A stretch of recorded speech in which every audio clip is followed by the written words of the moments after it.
now, this Financial Source webinar will be led by our presenter, Tim Vohar. Tim Vohar is a supervising broker for an office of 25 top producing agents in Norfolk, Virginia, as well as the Director of Education and Training for his firm for over 400 agents. Tim has been licensed for over 20 years and currently trains, educates, coaches, and mentors both experienced and newly licensed agents. He develops Wright's training material, including CEPL and the Broker Management course. His real estate passion is ethics and agent empowerment and development. We are very excited to have Tim present again. So let's get started. I'm going to turn things over to our presenter. Tim, thank you so much for joining us. We really appreciate it. Just click over, make sure I got all my notes set up here. Yep, you're all set. Thank you so much, Tim. How are you? I'm doing great today. Thank you for having me. Am I ready to roll? You're ready to roll. All right. All right, good morning, good afternoon. Thank you all for joining us today. I hope this finds everybody healthy, safe. Like Brittany said, this will probably be a 35 to 45-minute presentation. Please, if you do have questions, type them over on the chat side, over on the right on my computer, probably the same for most of you, and we will try and answer them. If not, at the end of the presentation, we do have an email address where you can send them to me if you have questions for that. Also, this webinar is being recorded, and you will be able to reach the video content of this starting on Monday the 6th. So let's jump right in here. And the first thing I want to do is I want to remind you that pretty much everything I'm going to share with you today is probably something you already know. You may not be doing it, but you heard it somewhere along the line. So it's just a matter of implementing it or taking what you have and doing it to the next level in the situation that we're working with and going through right now. The other thing I want to mention is I am in Virginia. We are under state order to shelter in place. So we are doing what we can for the real estate business and here, and we want you all to adhere to the rules and regulations of your state and from your localities too. So please make sure you're checking those before you do anything else. All right, this is going to be our agenda for today. We're going to talk about staying in touch, handling the COVID-19 feedback from clients and agents, contract strategies, agents, their sphere of influence, encouraging agents to save and other must-do tasks, and then evaluating your business and marketing plans. I've been licensed since 1999 in Virginia, since 2004 in North Carolina. Caveat, I am a licensee in North Carolina. I do not practice in North Carolina. I am a certified ethics instructor, fair housing. I've been teaching since 2006. So hopefully the information you're going to get from me today is good, helpful, useful information. All right, staying in touch. First things off, we have the NAR website. They have the right tools. I do have a little brief bio they want me to read, so I'm going to read this to you. The COVID-19 health crisis has forced dramatic change upon our business more quickly than we have ever seen. NAR is taking steps to support you now through Right Tools Right Now, a program first activated in 2009 in the midst of the financial crisis. You'll find new and existing NAR products and services available for part of your membership fees. There's also some programs that are discounted at this time that do have additional costs. The program includes products, resources, and services from all areas of NAR, including webinars, education courses, market reports, outstanding offers available.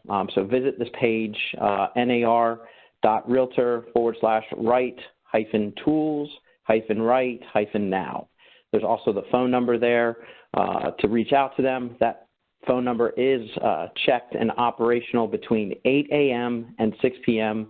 Central Time, Monday through Friday. Please know NAR is here for you. Take advantage of the benefits available through the right tools right now. So that is a great website, great information. I've sent that out to my agents, have a number of people signing up for some of the classes that are on that tool page. So please send your people that information, that link, get that out to them so they can take advantage of their member benefits. Remember, it is a member benefit. We should be utilizing it and taking advantage of it.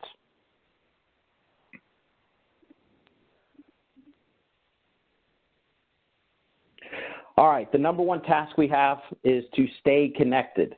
We have to stay connected with our agents. They have to stay connected with their clients. So we have to work and develop our relationships and grow our relationships in this time, because a lot of us are not seeing agents face to face. They're at home, we're at home, so we're getting texts and emails. We've got to stay connected.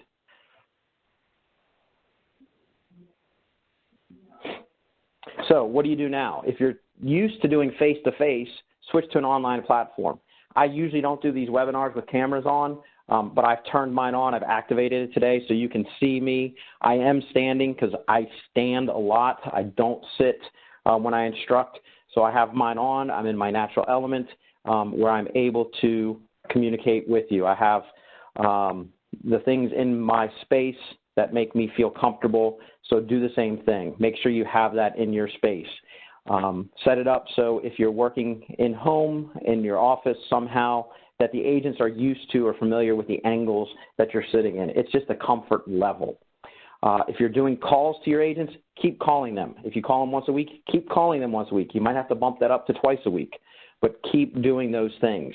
If you mail note cards and you're comfortable, that's up to you entirely. I'm not going to tell you to start doing something you haven't been doing. So if you have note cards and you do note cards and you want to send them, great. If you don't want to send note cards because of the mail, I understand. That's up to you. Make your decision. This is all about common sense, everyone. It's just use your common sense. If it makes sense to you, then that's right. If it doesn't make sense to you, don't do it. If you're emailing agents, keep emailing agents. If you're texting them, keep texting them. But you've got to keep in contact. For your sales meetings, for your trainings, switch to an online platform like we're using here today is Cisco WebEx. There's things like Microsoft Teams. There's things like Zoom. There's all kinds of products out there. Some of them there are charges for, some of them are not. Be cognizant, be aware that there are people who are trying to crash online meetings. So we just had a situation in our marketplace where somebody who wanted to be funny started putting some adult images into a middle school Zoom classroom. So do be cognizant, do be aware that these meeting platforms can be accessed by other people. So be cognizant, be aware if you're doing these online meetings and you're putting out that information. I wanted to share with you this form that we use at my firm. It's called the looping form, the looping sheet. It has been in this firm since I started 21 years ago. It was started as a management tool, and I adopted it when I became a manager with the firm in 2009. And I use this to stay in touch with my agents. I wanted to point out to you that you can notice, let me see, I don't know if this mouse is working. It looks like it is. Over here, you can see kind of towards the beginning of the month, heavy contact. This green line here is sales meeting. And then this is, I was out of the office, so I've blocked these off. But you can see not a lot of contact with every person every day. And then around March 17th, when we became shelter in place, we were made aware of the situation in Virginia where we're at. You can see my contact has increased dramatically with the majority of my agents. This right here, for example, is a mid-level agent. I check in once a week. After the 17th, it's been 2 to 3 times a week. This is my top producer. These 5s are indicating that that agent was face-to-face time, and you can see that the face-to-face time has dropped off, but I'm still staying in contact with this top producer. This is another top producer who I didn't see too much during the time, but since this has happened, I actually now switching over, these 5s are no longer face-to-face. These are direct phone calls so that I know that I've actually had a phone call as opposed to a text message or a email message with that top producer. So this is just a great way to keep track, keep in touch. If anybody's interested in some kind of template like this, please feel free to send an email. It's tim@bhhstown.com. That town has an E, and we'll share that with you at the end. I'm happy to send out a template for you so you can do that, modify it, change it, do what you need just to help you keep track of your agents. All right, feedback. Where do we go? How do we go? How do we handle it? All right, first you have to be you. That's why I'm standing today, because this is how I teach. This is how I instruct. I stand. You have to be you. You can't change who you are. I need to emphasize to you, this crisis will end at some point, and we will resume life. We will have an altered life, a changed life, a modified life, correct. We still are going to be us. The agents chose you because of you, who you are. They stay with you because of who you are. So don't get off this call today and decide you have to be something different. Don't be different, just be better. Be a better version of you, all right? They chose you for you. Keep looking in the mirror and see how you can improve yourself. Identify those good traits that you have and work on improving who you are. All right, so I just talked about this, be a better version of you. If you're a worrier, this is not the time to worry more, it's time to be stronger. So if you're a real big worrier, find somebody that you can worry to in private. Don't express that extra worry to your agents. You need to be strong, be supportive, advise, be there for them. Don't worry, don't hear them worrying. Choose to be as strong as you possibly can. All right, if you're not a worrier, you need to be a little bit more compassionate. This is me. I don't worry too much, so I have to think and be cognizant and be compassionate what comes out of my mouth.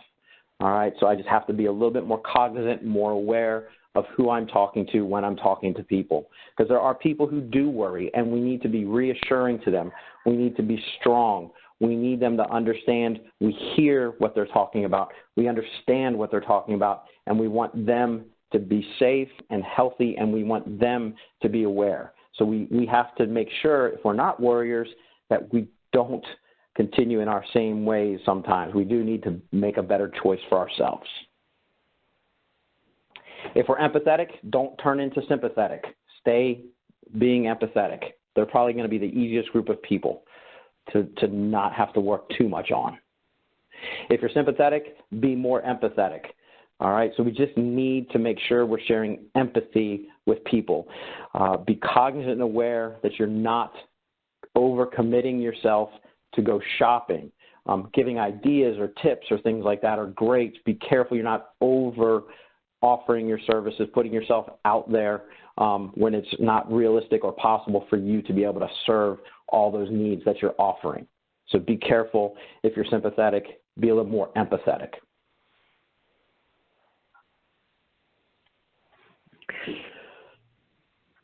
People can fear. They can feel fear, and they know fake. All right? That's society. We feel the fear, and we know we're fake. So don't try to be something you're not. If you're not a stand-up person and you're a sit-down person, I got my chair. I can sit. Well, you can't see my chair, but you can sit down and do these meetings. If you're a stand-up person, stand up. Try standing up. You can tell they know who you are. And I have to give props to my admin. She's the one that told me this week. I asked her for help. She goes, no, that's your job. You're good at what you do. I'm good at what I do. So know what you do, how you're good at it, and do that for your agents. Be there for your agents because they know it. Hello? Okay, maybe a little interference on the line. All right, the questions that are coming up. First of all, before you get the questions, you got to know what your locality's lockdown shelter-in-place orders are. You have to know that. That's the first thing. Before any questions arise, you need to know. Does your company have a policy that's more restrictive? Is your company doing things? What is your company doing? If your company is locking your doors, putting notes on the door to please call for an appointment because you have a limited amount of people allowed in the space, make sure you're communicating to your agents that they honor these signs. Don't just let themselves into places. If there's a sign that says call before entering, tell them they need to call. This is for everyone's safety and health. So please be cognizant, please be aware, please communicate effectively with your agents. All right, should we tell buyers to wait? It depends on what your orders are. What is the municipality, the locality, the government, what are they telling you you can and you can't do? If they've shut you down, they've shut you down. Do the buyers still have to wait? I don't know. Can you do virtual showings? Can you do virtual tours? Can you write contracts on something like a dot loop or an Instanet or a zip forms or any type of electronic software? Do you have that ability? If you do the buyers have to wait? I don't know. Can they close? I don't know.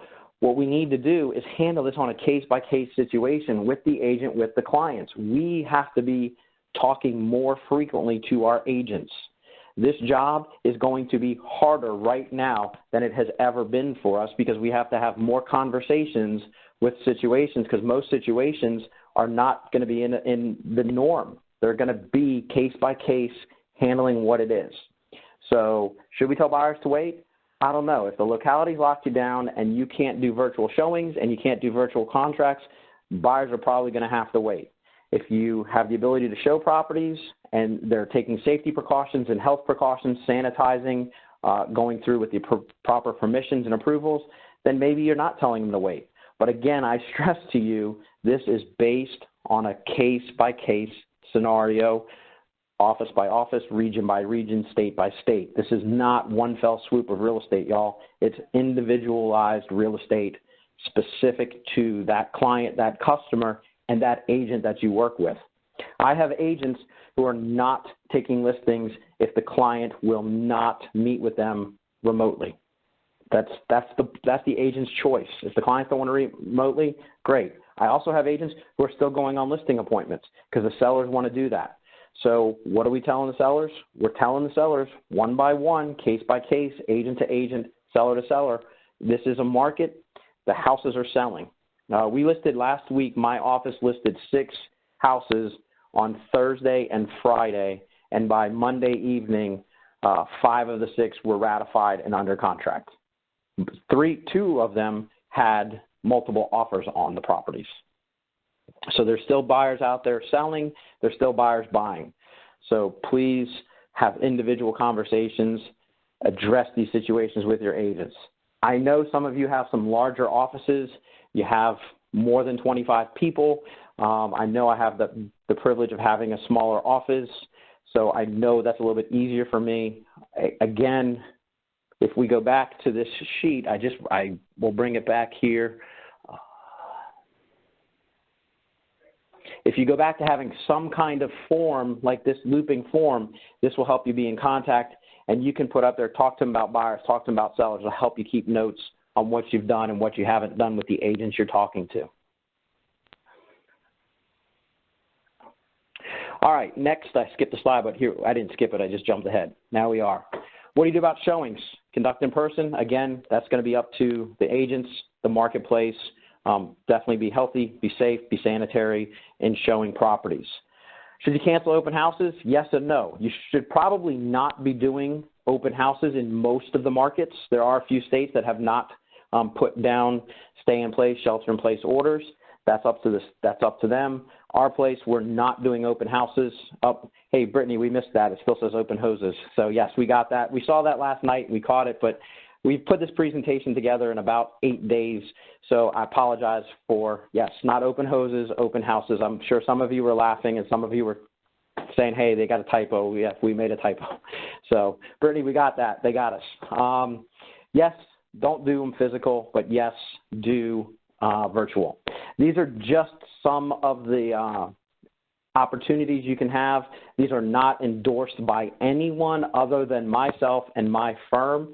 So if your firm doesn't endorse them, your MLS doesn't endorse it, I get it, I understand. These are just a few options and a few opportunities using such software as Paradigm, using cameras like Matterport, using Facebook Live, using Vimeo and YouTube to do virtual reality shows, video tours of the properties. So these are some things that you could do to do virtual houses. Had an agent text me last night and says, you're not going to believe this, I just had an offer. All they did was go off the pictures online and the video online. They didn't even make it contingent on seeing the house in full person. So we had a buyer who looked at houses online, video tours, and wrote an offer, and there is no contingency for them to see the house in person. So people are buying houses. People want to buy houses. In my market, again, this is my market. You have to speak to your market, but definitely in our market, we're experiencing people still wanting to buy, people still wanting to sell.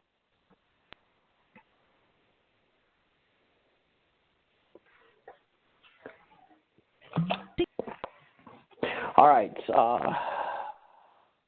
Let me just double check. I feel like I skipped something, but I didn't. Okay. Some resources besides NAR for information. I try to put out a positive information.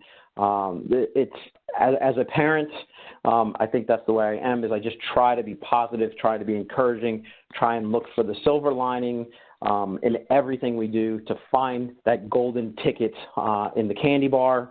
I just try to be that way. So I've selected 2 resources to check out besides NAR so you get different opinions. T360, these are links, and I'm not sure if these links will be active or if you can click them when you get the video on the 6th. I don't think so, so you're going to have to just go to Google and type it in there, or AOL or Yahoo or whoever you're using. It's Safari.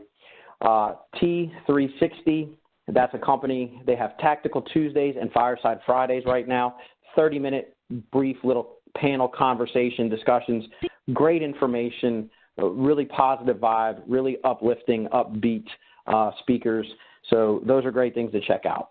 Risk Media, I love Risk Media. They have probably the best advice in a short, brief time. They're not very long articles for the most part. There are some, but most of the time, these are really positive. The one that I just picked up to put on here as an explanation for this week was strategies for handling objections and consumer concerns.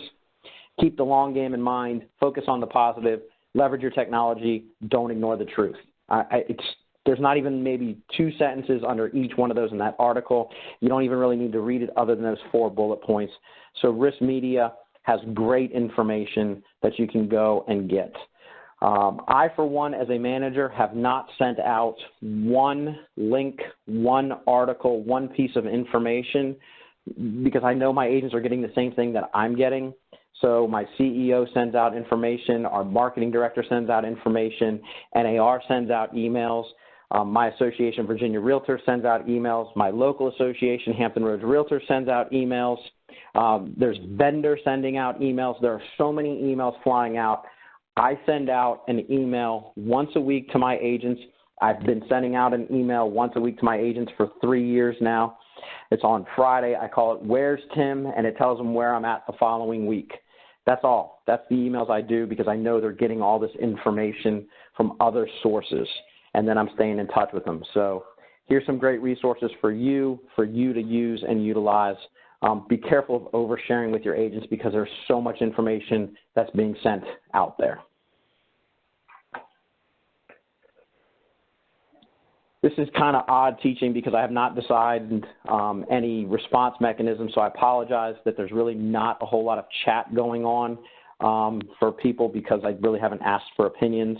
I apologize. I just thought of that. So hopefully you have that. If anybody has any other resources that are positive, it's positive. I really stress positive. If you have any great positive resources, shoot me an email and maybe we can update this list for the video going out on Monday.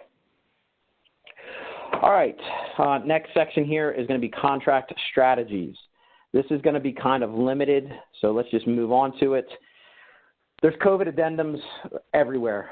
We have them from our state, we have them from our local association, we have them from our MLS. My firm is actually in an area that has a separate MLS than association, so that's why mine is a little bit different maybe than some of you. But yes, associations, state, local, multiple listings, I'm sure there's COVID forms and addendums. If you guys don't have COVID addendums in your marketplace and you would like some samples from our association, from our multiple listing, I don't think it's going to be an issue to send them to you to share so you guys have some ideas and some thoughts on that. I probably won't share any brokerage forms because I think those are proprietary to the brokerage, but if somebody is questioning that, I'll ask my CEO if I can share that document. But we do have a specific brokerage form as well. Ours is more addressed to keys and closings and things like that than some of the other ones that the state associations have. Also, I know the attorneys and settlement agents have some of their own COVID forms regarding closings. If you haven't seen these, call your favorite attorney, call your favorite settlement company and say, hey, can you send me a draft of the COVID forms you're sending or having buyers sign?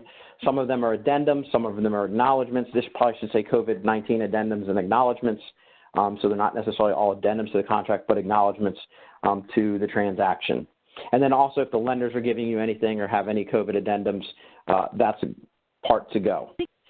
This is going to vary based on state to state, locality to locality of what you're adding and how you're adding it. My personal preference is to have the agents figure out what is reasonable and expectation-wise for the buyer and the seller and have them do an addendum based off of the conversation that they have. I am stressing that agents pick up the telephone and call. Texting is great for convenience, but right now this is not a convenient time for most people. This is a necessity of a conversation time. So whenever you can, pick up the telephone and use it as a telephone, not as a camera or a flashlight, all right? So I like to throw a little humor in every now and again just to kind of set things off a little bit, hopefully. So use those addendums. If you do have requests, simply send an email. I'll probably try and have Brandy check this chat with me after, Brittany, check this chat with me after to see if there's any things we can address if there's chat in here as well. All right, sphere of influence. This is key for the agents. If you've not had a conversation with your agents one-on-one about contacting their sphere of influence, this is time for you to do it now. Have them contact their sphere of influence. Reach out to them. Communicate with them. Just like you're communicating with them, they need to reach out to their sphere of influence. I had an agent, and I went through my list. I talked to them last week 2 or 3 times. I talked to her. I talked to her on Monday, and she goes, you're not going to believe this. I was like, what? She goes, 2 of my sphere of influence just listed their houses. And I said, well, when was the last time you talked to them this week? She goes, oh, I haven't talked to them in a couple of weeks. I said, we talked about that last week. You need to reach out to your people. She said, well, I put a Facebook post. Okay, great. That's great to put a Facebook post, but you got to do the contact. Reach out to them. Share that information. So here's the first thing, social media. Stay engaged. Use those social media icons. Don't start social media if you're going to stop it once this pandemic is past us. If they're going to start it and they want to develop it and they want to keep it growing, great. If they're just going to start it for a short term, not even worth the time or effort, I don't think at this point. There's other places they can put their energy and resources. If they're using social media, tell them to use the social media and to be useful and helpful, not salesperson-y. And I know that is not a real word. I probably should have put it in quotes or something there, but don't be salesperson-y. Don't call them up and say, hey, do you want to buy or sell a house? This is when you call them up and you encourage good social behavior through it. Emphasize fun, emphasize activities that they can do as a family since they're locked in isolation in their houses. So come up with good, useful, helpful stuff, not salesman-y stuff on social media. Calls. Don't call. Don't text, call. People want to talk. If you call somebody and they don't answer the phone right now, they're probably busy doing something. Every person I call either answers the phone or calls me back in a minute. I've had conversations with some agents that I haven't had a conversation with in a month.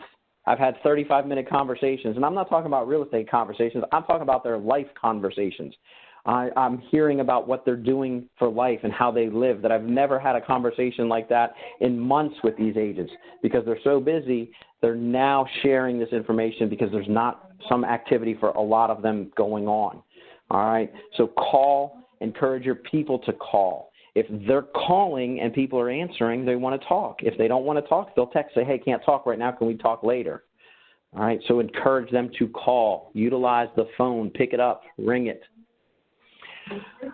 Some things they can use if they are going to make a call. Hey, I have some extra toilet paper, hand sanitizer, something, right? I'm sure there's a couple people that have extra toilet paper. If you don't have extra toilet paper, you don't have extra toilet paper. And I'm not encouraging you to go hoard toilet paper. I'm saying if you have some extra toilet paper, an extra hand sanitizer, you can use that as a conversation starter. For those of you that are dealing with seniors, may I go do your grocery shopping for you? Or did you know ABC Grocery Store has senior hour from this time to this time? A lot of our grocery stores are open from 7 to 8 for senior hours. They close at night. They sanitize the whole thing, and the first people that are allowed in are seniors.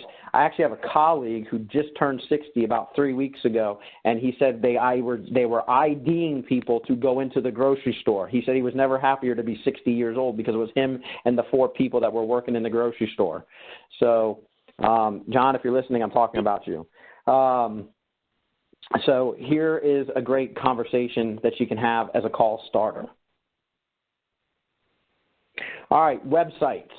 You got to work on your website. Spend time building those websites. Put on there a special page, activities to do while at home, books to read, shows to watch, games to play. All right, so you can take a page, build a page on your website, and start putting these activities out there. This is a great time for your agents to be working on those websites. And besides putting on these things here, they can also go ahead and put on neighborhoods, communities, be the source of the source type of documentation of website information, schools, community resources. They can build those pages too. Most people don't want to do some of that stuff because it feels like it's work. But if they start working on their website because of these cool things, these fun things, it might encourage them to spend some time working on their website for other things that are good for real estate purposes as well. Don't forget, you could probably check on your websites too and work on those. I know I'm probably guilty myself. All right, e-newsletters. Put all the above in an e-newsletter. I have got some agents that are doing great with e-newsletters. I mean, they're fantastic. They're putting in stats and articles and cleanliness, and they're putting in pictures of their pets with little air bubbles of staying home and different cute little things that are just really getting good engagement from the community. And maybe it's because they're locked up and you're getting higher engagement, but the fact of the matter is you're getting engagement. So put things out there, do things that are exciting and things that are fun, things that are useful, things that are helpful, that are not salesman person-y.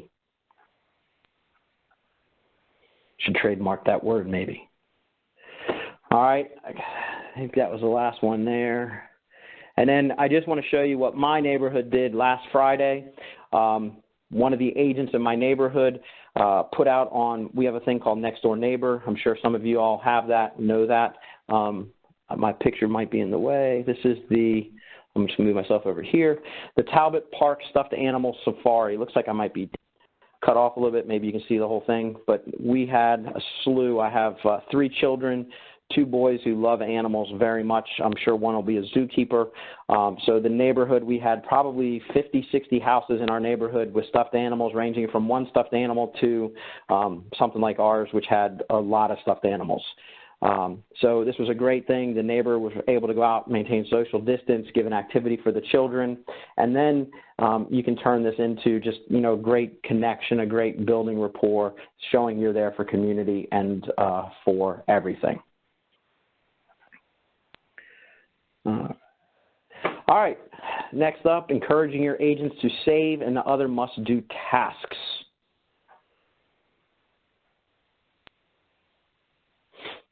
All right, first they got to limit their spending wherever possible. Are they doing print ads? You got to limit those. You got to cut them back, scale back. You need to be having conversations with your agents.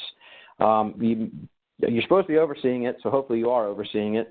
But hopefully you are having these conversations and you've had conversations repeatedly with the ones that might be spending and not saving. We need to be saving our money from a print standpoint because where's everybody at now? Everybody's at home, so why are we spending money so much on print when we really should be focusing on digital, right? So we still are going to spend, but we want to put it in the right places. All right, they don't really need a lot of these non-specific collateral pieces. These are things that we can scale back on and move it towards websites, to virtual traffic, all right? So let's be careful with these collateral pieces that they're making and mailing. There's a lot of people who aren't opening the mail. And that's why I was referencing earlier, if we send note cards to our agents, be cautious because they might not be opening them. So be careful on these mailings and scaling back, all right? That's just something we have to be cognizant and aware of. If we have property staging, we might not get that eliminated and get that removed. I think that's just money that's just sitting out there. Get the pictures taken, go to virtual staging, go to, doing a virtual tour with that property staging and then get that staging out of there. There's no point to have that staging there. All right, this is not a time to go replacing technology. This is a time, though, if you don't have technology, to invest in technology. All right. I heard, not from my office, but I heard from a colleague that a couple of her agents don't even have computers. They come to the office every day. If you get locked out of the office, you're going to need a computer. So talk to your agents that come into the office every day. Ask them about computers. They might need to get a computer. They might need to get a laptop. All right. So have that. Limit the shopping. We don't need to spend on things we don't need, like shoes and clothes. All right, we got to limit the spending. We got to be smart. We got to be physically wise. We got to understand where we're at. I do want to share a piece of information. This was off of my presentation last month. I don't have a specific reference in here. Brittany can get it added in if we need it. There's a stat that over 60% of Americans don't have $5,000 in a savings account for an emergency. Over 60% of Americans don't have $5,000 in a savings account for an emergency. All right, so we need to be having conversations with our agents, talking to them about limiting their shopping. And then eat leftovers and don't waste food. This is definitely for me. I don't know if you've been out to the grocery stores, but there is a lot of panic purchasing, and there's a lot of empty shelves out there. So be cautious, be cognizant, save money, don't be wasteful. All right, so after limiting spending, what else do they need to do? Work on their continuing education, their post-licensure, their broker education classes, or whatever you guys call them in your localities. If you have something different and they need that license renewal, hours, start doing those. Do them online. There's some vendors, some locations, they offer no charge CE classes, PLE classes. Check your associations for classes, see what they're doing, whether it's your state or your local associations. There's classes everywhere through the MLSs. There's a plethora of classes out there. All you have to do is do a quick search on those websites, those web pages. Subscribe and read. I emphasize the word read here because a lot of people subscribe to real estate blogs, but they're not reading them. They're getting them and they're deleting them. The blogs I subscribe to, I read the articles. Some of the stuff I get sent from other places I might delete, but these that I subscribe to that I think are good and valuable, I read them. I spend at least 15 minutes every day reading. It's closer to an hour that I spend reading every day. They can work on their listing presentation and their buyer counseling interviews. Great time for them to be working on, enhancing, beefing up, turning it into a digital so they can take it on their laptop or take it on their tablet, whether it's an iPad or a Samsung or a Surface or whatever technology. I'm not trying to promote or sell a piece of technology, just telling them to use whatever they got, convert it into a digital presentation. All right? One of the biggest things they can do, and they probably need practice anyways, is market analysis for their service areas. Do market analysis. Study the market analysis. Study what's going on. Study the trends. Follow the areas. Follow the reports. Be aware. If your market is in some kind of decline, it's going to come back. They have to be prepared for that. If your market is on an uptick, you have to be prepared for that. This doesn't matter whether we have a pandemic, an epidemic, or a regular market.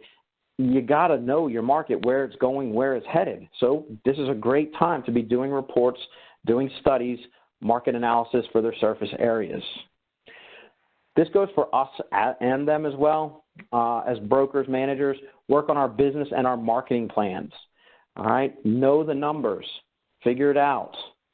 Take time to use technology your firm offers, your association offers, your MLS offers, the technology that, not necessarily the technology that NAR offers, but the resources NAR offers. Use that information, use that technology. And if you have your own, learn how to do it better. all right? There's always improvement. There's room for improvement in everything we do. So let's take advantage of the time we have. I'm going to be running over my 45 minutes. I just noticed the clock, so I apologize. I'm going to keep going. If you drop off, I apologize, but hopefully you can stick with me. I probably have 10 or 12 more slides to go through just for those people that are seeing the time. All right, we just did that one. I think I just changed it. All right, this is the Financial Wellness Realtor page. I'm just going to read to you from NAR. NAR has provided another resource for you through the Center for Real Estate Financial Wellness. Visit them at financialwellnees.realtor to download this personal budget spreadsheet. It's a great way for you to track your personal expenses and cut back where you see fit. Housing, transportation, entertainment, loans, food, gifts, donations, insurance, so much more. Again, this is a part of your benefits package. We pay fees to NAR. This is there for you, no extra charge. It's there. Take advantage. Check it out. Send a link to your agent so they can fill these wellness calculators in for themselves. Great tool, great reference. Send it, share it, use it. All right, your marketing plan, your budget. All right, first thought, do you know your administrator's job? Do you? Do you know what your administrator does? You think you know what your administrator does, but do you? Do you have a list of the things they do and what they do? Pay attention, check it out. Got to know. We're in charge. We got to know what they do. If they get sick, we're the next line, so we got to know what they're doing for our agents. We got to know, all right? We've got to pay attention. We've got to know what's going on.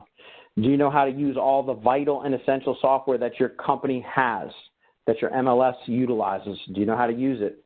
Do you know how to make listing changes? Do you know how to input a listing? Do you know how to input a listing? There's a lot of firms that they put the listings in for their agents. Do you know how to put a listing in? Just checking. Do you know how to process, and are you capable of ensuring EMDs are deposited appropriately and on time? Do you know how to do that? Are you prepared for it? Some of you are saying, yeah, you do. Some of us are saying, no, we don't. So that's why I'm bringing it out. Not everybody knows and does everything. We all have what we're really good at, and there's things that we have staff for because they're really good at helping us. All right, take a look at this one closely. What is being automatically paid for? What can you stop? What should you stop? What do you need to stop? Is the coffee man automatically coming? If your office is locked up, how about being courteous and letting them know, hey, we're locked up. You need to call for an appointment, or we don't need coffee. How about the snack person? How about the paper delivery or the toner? A lot of people are on toner management where the toners just automatically ship so they don't run out. So you want to check on that. Is there any advertising that's scheduled to run that you don't really need to have running because it's just automatic? Check on those things. Where are you from that financial responsibility of your firm to your office to your agents? This is your job. This is our duty. This is our obligation to be the responsible person. Can you work from home if you need to? If you have to, if you're ordered to? Do you have a space? Do you have technology? What do you have? How do you use it? Can you use it? Can you connect to the Wi-Fi? Can you connect to the internet? I have 3 children that are being homeschooled right now. It is very difficult to work at the house. Some of y'all can understand that. Is there a time, a place, a location you can lock yourself up? And I'm telling you, if you have to, it's okay to lock yourself in the bathroom. All right? Just put some extra towels in to buffer the sound. But the bathroom is a great place to go sit, work, lock the door, and let them know, Mom, Dad's going in the office to work. Okay? And that might be the solution you need. But you got to find a place to be able to talk to, answer calls. Some of you might be a little bit colder weather. If it's nice outside and you can go sit on your porch, your sunrooms, things like that, great. You know your place. You know where you can go work. All right, where does the money go? Review your P&Ls. And I'm not talking the one line. I'm talking doing a deep dive into those line items, figuring out where the money's going. All right, we got to know where it's going.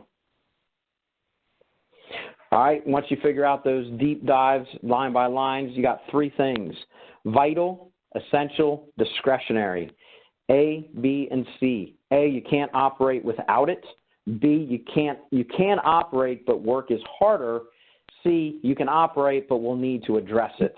All right, so everything needs to be labeled A, B, and C. If it doesn't get an A, B, or C, why are you spending money on it right now? If it doesn't get an A, a B, or a C, why are you spending money? If it's a C, and you can say, okay, well, we can cut back right now on the coffee. Okay, great. Then cut back on the coffee right now. You can cut back on the bottled water or the jugs of water. Think of those things that you might need to cut back on, and you need to reevaluate once the market resumes full bore. Let's see. If it doesn't get the A or B, C, stop it now. I think this is the same slide. Where's your marketing money going? Check on your marketing spends. Where are you spending money on marketing? Again, paper may not be the place to be spending money. If you have grocery store people that have their things on the grocery store cart, maybe it's a good idea, maybe it's not a good idea, but it's a conversation that to be had. Where's the money being spent? Where's that marketing spent? Where are those marketing dollars? All right, and then where are your advertising spends? Check with that. Check with the paper on where your advertising dollars are going. Check with your magazines, tabloids, wherever you're advertising. Check with those. All right, I have another financial wellness document from NAR. Again, they're providing this resource to you as a refresher or to share with your agents. Visit that wellness.realtor, downloading the monthly business expense budget spreadsheet. The document is thorough, detailed, which can be a great resource to offer your agents, taking into account dues and subscriptions, advertising and postage, transportation.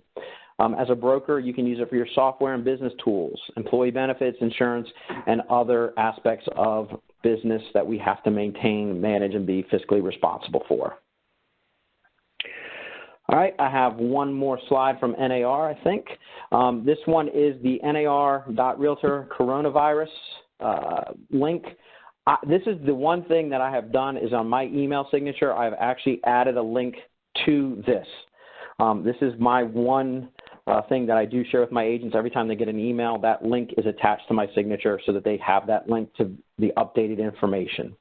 All right, so here's what I have for notes on this. As a business owner, many of us know Congress has passed, or maybe some of us don't know, that Congress has passed a $2 trillion COVID-19 economic relief package that was on March 27th. And more guidance is being released by the administration on the programs and how they will be implemented, updated with, and provided by on nar.realtor.coronavirus. Visit the site for housing, credit reporting, student loans, small business administration provisions, infrastructure, tax, unemployment benefits for self-employed, and lastly, Families First Coronavirus Response Act amendments. Again, this is a resource from NAR that is available to all of us by just simply clicking on the link. Actually, sorry, I keep thinking that you guys is interactive. You got to type in nar.realtor/coronavirus. So put that in there, maybe take a screenshot or take a picture until this video's up, but otherwise it's nar.realtor/coronavirus. Great resource with lots and lots of information. And Brittany's the one that put this together for it. Well, not all of this, but she's put a lot of the information together for you to, as a resource to get to the information on the back end. So how about a thank you to Brittany, if you can, shoot a chat. Thanks, Brittany, for all the work she's done on this. I think I have one more group of slides and I'll be finished. Again, I apologize for running over. We just had our first live test a little before the class started, since we did this in about 7 days for you all. All right. How we come together and move forward. You got to be you, be better, be a better you today, be a better you tomorrow. Choose to be better, because time is all we want, and it's the only thing we can't get any more of. All right, y'all, that's what I got. I would like to thank you all for listening. I'd like to thank you all for being part of today's presentation. Sorry I ran a little bit over, so we do have a few minutes left for questions. I think I'm going to let Brittany take control of this again. I appreciate you all. for being here. Stay healthy. Thank you. Awesome. Thank you so much, Tim, for that informative presentation. That was great. You're welcome. My pleasure. Really, really appreciate it. So now at this time, we do have some questions in our queue. So for our members who are listening in, it's not too late to submit a question. You're simply going to send a message into chat or email us at financialwellness@nar.realtor. One thing that I also want to note is that this webinar session, some of you are asking me when it would be available. It's going to be posted on nar.realtor/CSSW/webinar on Monday, April 6th. Okay, so again, to get a copy of the presentation, Monday, April 6th, visit nar.realtor/CSSW/webinars. All right, Tim, so we have a question. First one is, you did mention contacting your sphere. Do you do this every other week, or is this something that you kind of tackle once a month? So if the question is for me as a manager, to my sphere being my agents, I contact them. Right now, I am reaching out to them at least every other day if they haven't reached out to me. So Monday, people that I hadn't talked to on Friday, I made sure I touched base with them on Monday. People that I may have touched base with on Monday, I'll skip Tuesday if I don't hear from them, and then I'll reach back out to them Wednesday. So I'll go every other day with my sphere if we're talking about me, Tim, the manager. If we're talking about me, Tim, an agent, I'm going to reach out to my sphere of influence as frequently as I feel is necessary for that specific client. When I was selling, when I was working, I had one client, she gave me 12 referrals. I called her maybe one time in the entire time that I was working because she just called me. So encourage your agents to reach out to their spheres in a reasonable manner for the person that they're dealing with. This is not a blanket call this person this day and knock out 700 people. There's people you know you should talk to every week or reach out to them every week. There's people you know and feel you should reach to every month. Some people you might need to reach out to every quarter. It's going to vary, and this is probably one of the most challenging things as a manager is to get that message over to your agents that you can't just do one thing. One of the things I like to try and encourage agents to do is to be a chameleon and adjust to the people that you're working with. Good point. That's awesome. Thanks, Tim. Another question, what type of CRM tool are you using? I don't know if you could share, kind of give some pointers to members who are trying to look for one. Okay. So I personally use, and I guess this is, it's okay to say because this is what I use. This is not to say it's the only one that's out there because there's a ton of them out there. But I do use Brian Buffini's Referral Maker. That's what I use because of the system that I use and subscribe to. So that's what I use. I know people that use Top Producer. I know people that use Outlook. I know people that use Microsoft Excel. The one thing I think is kind of hard to do is Shoebox, right? Shoebox maintaining, that's kind of hard. You got note cards and stickies and index cards. That's kind of hard. But I do know agents who actually use notebooks, and they have tabs in their notebooks, and that's how they know when to call their clients. So I'm not saying that there's any wrong one, but from an automated CRM, Tim Vohar, I use Brian Buffini's Referral Maker. Okay, perfect. Another question. So someone's looking into purchasing a couple of investment properties within the near future to kind of help fund their retirement.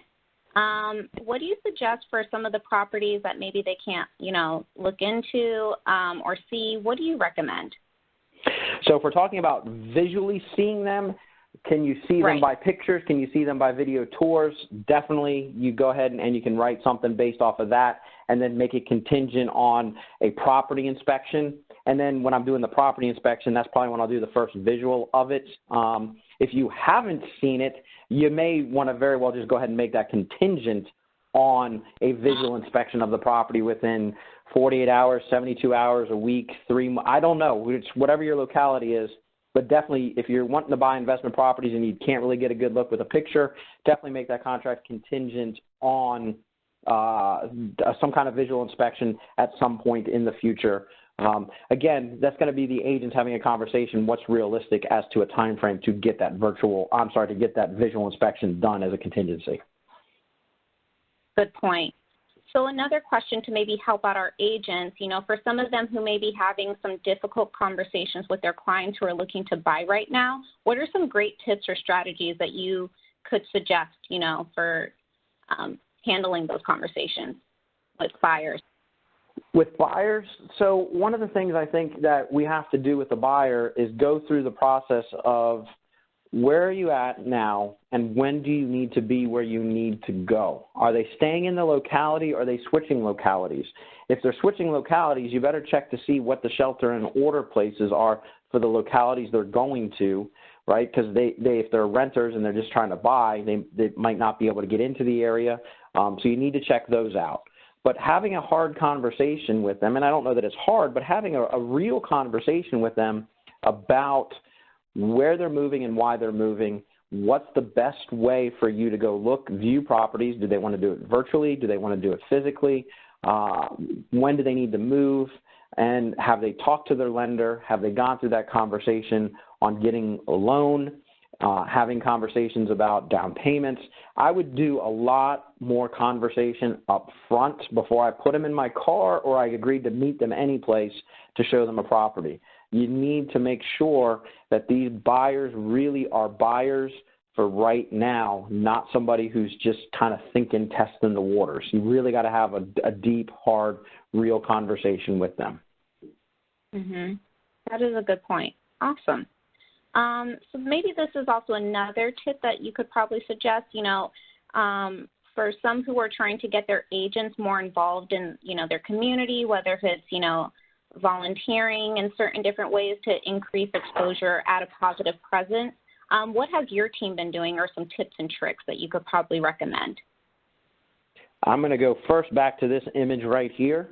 I'm telling you, this was a great activity in our neighborhood. People were being socially responsible and maintaining social distance, and they stayed where they needed to be. They stay on the other side of the street or the middle of the street. Everybody passed appropriately.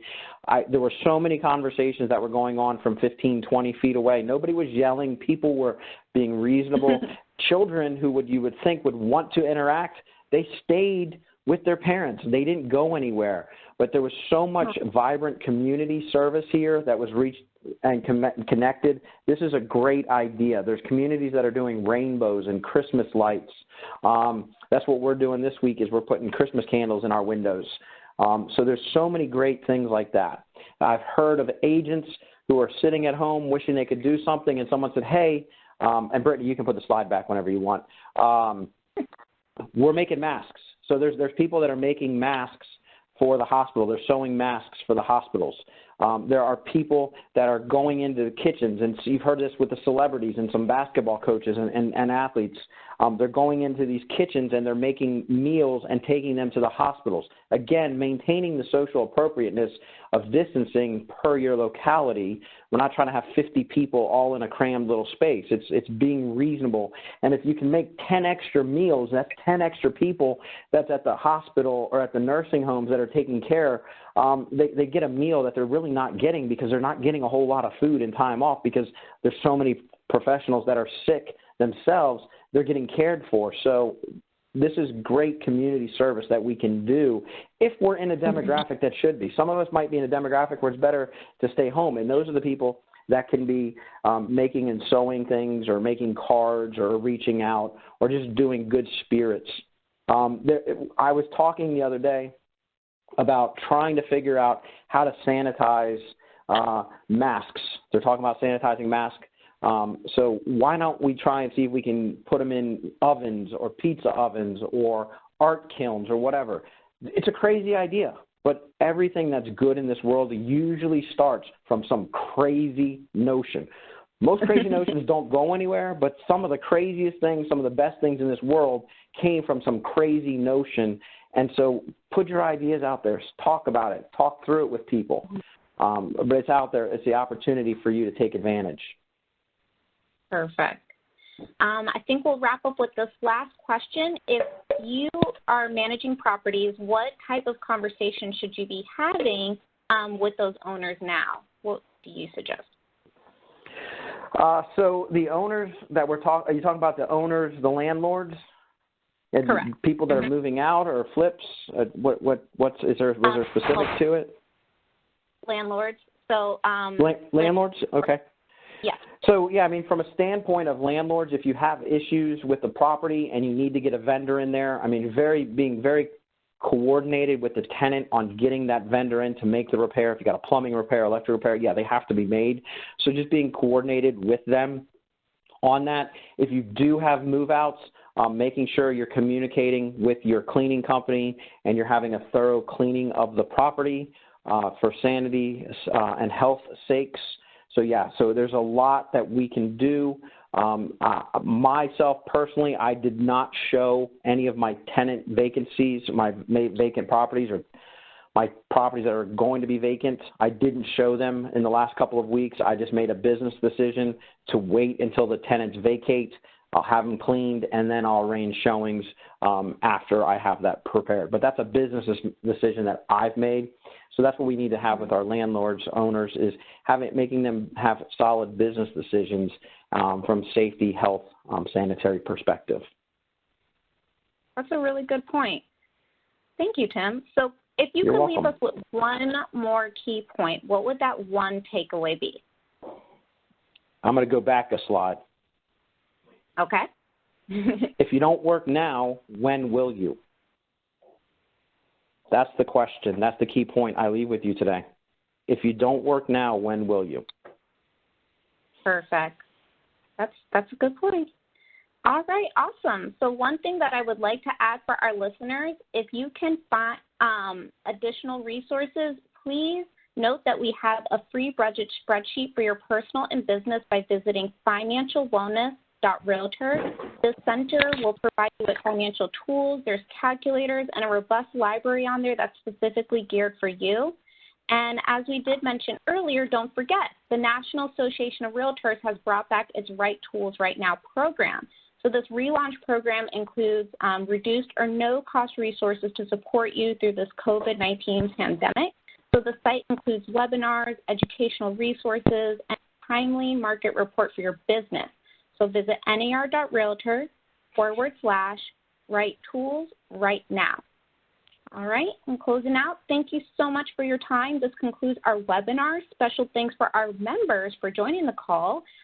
So if you've missed any part of this webinar session, please note that we will be posting the recorded webinar and PowerPoint under nar.realtor/CFFW/webinars. I repeat, the recording will be available for your review on Monday, April 6th at nar.realtor/CFFW/webinars. Okay, so at the end of this session, a survey bar is going to pop up on your desktop browser. Please leave us your feedback on today's presentation. We really look forward to having you join us for our next Financial Source webinar on Wednesday, April 29th at 1 p.m. Central. Thank you guys so much. Take care and stay safe. Tim, thank you so much for the great presentation. We really appreciate it. Thank you, Brittany. Have a good day. Everybody stay safe. Thank you.